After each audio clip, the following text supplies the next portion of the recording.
Tara guys, magluluto tayo ng ham, carrots, and potato.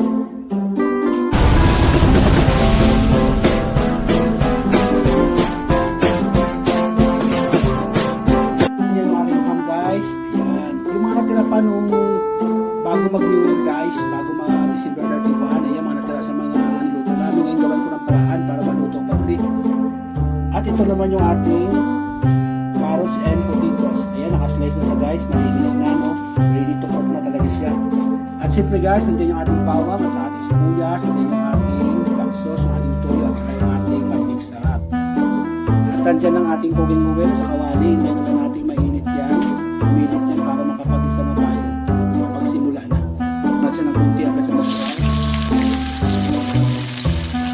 kaya naman yung mga natirang ham dyan, hindi nailuto.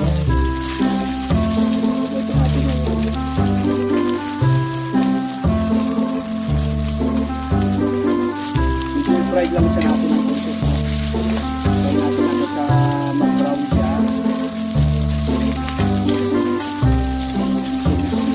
Para magpapay yung mag-brown. At ayun guys, dahil nag-brown na yung ating ham, ilagay na natin sa isang side, no? Yan, dyan sa side. Para makapag-isa na tayo. Siyempre unahin natin yung ating bawang.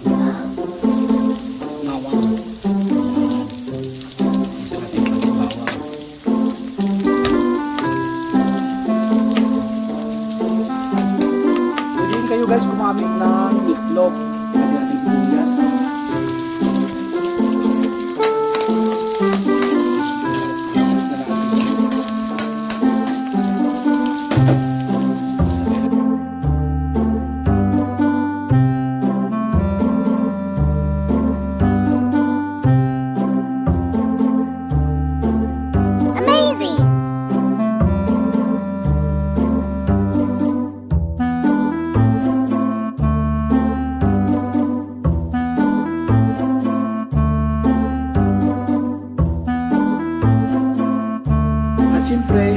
At siyempre, huwag ang kalimutan takpan. Baka malaglagan ng kung ano-ano elemento pagkain sa taas. At ayun guys, i-check na natin yung ating nilutong ham, potatoes, and carrots. Mix natin. O yan guys, nakita nyo, diba hindi siya masabaw guys. Pwede yan sa guys, lagyan ng kunting ketchup or tomato sauce. Depende sa gusto nyo. Pero dahil nga yung aming mga alaga dito, hindi sila mahilig sa mga sauce. Yan lang siya. Pero masarap na yan. Simple lang.